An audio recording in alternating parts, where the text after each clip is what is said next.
প্রবাসী দীর্ঘদিন যাবৎ সুচিকিৎসার অভাবে রয়েছে। এই মেডিকেল কলেজ হাসপাতালে আসছে।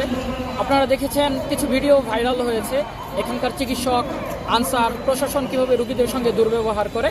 প্রকৃতপক্ষে হাসপাতাল হবে জনবান্ধব। আমরা ভেবেছিলাম 5 অগাস্টের পর প্রশাসন, পুলিশ এবং হাসপাতাল কর্তৃপক্ষ মানুষের প্রতি আরও অনেক নিবিড় যত্নশীল হবে, কিন্তু এখান থেকে সুচিকিৎসা পাচ্ছে না। আগে যেমন ঔষধ দেওয়া হতো, পর্যাপ্ত পরিমাণ ঔষধ দেওয়া হচ্ছে। আপনারা দেখবেন যে হাসপাতালের প্রত্যেকটা ফ্লোর নোংরা, এখানে খাবারের সমস্যা, এখানে আপনি কোনো একটা টয়লেটে গিয়ে আপনি টয়লেট করতে পারবেন না। অর্থাৎ রোগীরা হাসপাতালে আসে চিকিৎসার জন্য, কিন্তু সেই চিকিৎসার পরিবর্তে তারা আমার মনে হচ্ছে যে আরও অসুস্থ হয়ে যাচ্ছে। ময়মনসিংহ মেডিকেলে যে স্বাস্থ্যসেবার অব্যবস্থাপনা, অনিয়ম, এবং আমরা মনে করছি বর্তমান যে পরিচালক রয়েছেন এই পরিচালকের চেইন অফ কমান্ড কাজ করছে না। হাসপাতালে ওষুধ দেওয়া হচ্ছে না, রোগীরা সেবা পাচ্ছে না, ডাক্তার ঠিকভাবে তার অফিস করছে না, আনসার, পুলিশ এখানে জনগণের সাথে দুর্ব্যবহার করছে।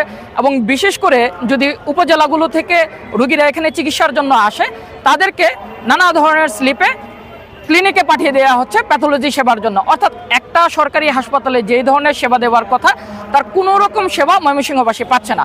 আমরা মনে করি এই হাসপাতাল সরকারি হাসপাতাল থেকে যে ধরনের সেবা পাওয়ার কথা, তার কোনো ধরনের কার্যক্রম হচ্ছে না।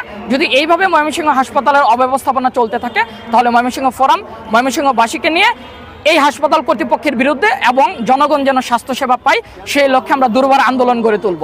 অবশ্যই ময়মনসিংহবাসীকে এই হাসপাতাল যতটুকু প্রাপ্য 5 অগাস্টের পর নতুন প্রশাসন এবং নতুনভাবে জনস্বাস্থ্যের যে কথা আমাদেরকে বলা হচ্ছে এই জুলাই অভ্যুত্থানের স্পিরিটের মাধ্যমে আমরা সেই সেবা পেতে চাই। সেই সেবা যদি দেওয়া না হয়, কোনো ক্রমেই ময়মনসিংহবাসী এই অব্যবস্থাপনা, হাসপাতালের এই অনিয়ম এবং নৈরাজ্য মেনে নেবে না।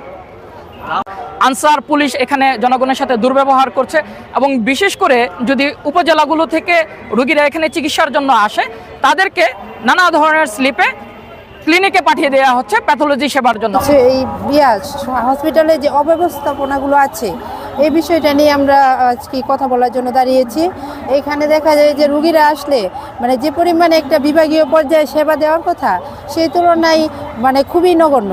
এখানে সেবাটা দেখা যায় যে প্রত্যেকটা ওষুধের ক্ষেত্রে, ডাক্তারের ব্যবহারের ক্ষেত্রে, তারপর হচ্ছে পাবলিক টয়লেট, তারপর রোগীরা আসলে যে সব জায়গায় একটার পর একটা সিরিয়াল দেওয়া হয়, এবং সেই অনুযায়ী তাদের যে পরিমাণে একটা আশা নিয়ে আসে, রোগীরা আসলে সেই পরিমাণ কোনো সেবাই পাচ্ছে না। তো এই বিষয়ে যেহেতু সব বিষয়ে সংস্কার চলছে, তো আমরা আশা করি যে এই স্বাস্থ্য খাতটা হচ্ছে মানুষের মৌলিক একটা বিষয়।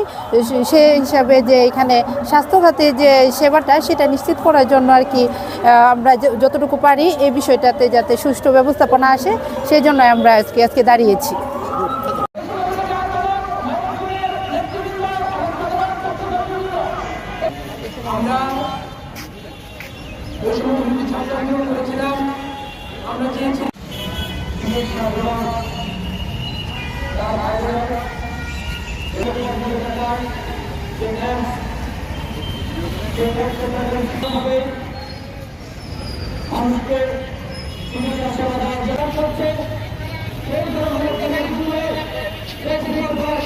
জনগণের কাছ থেকে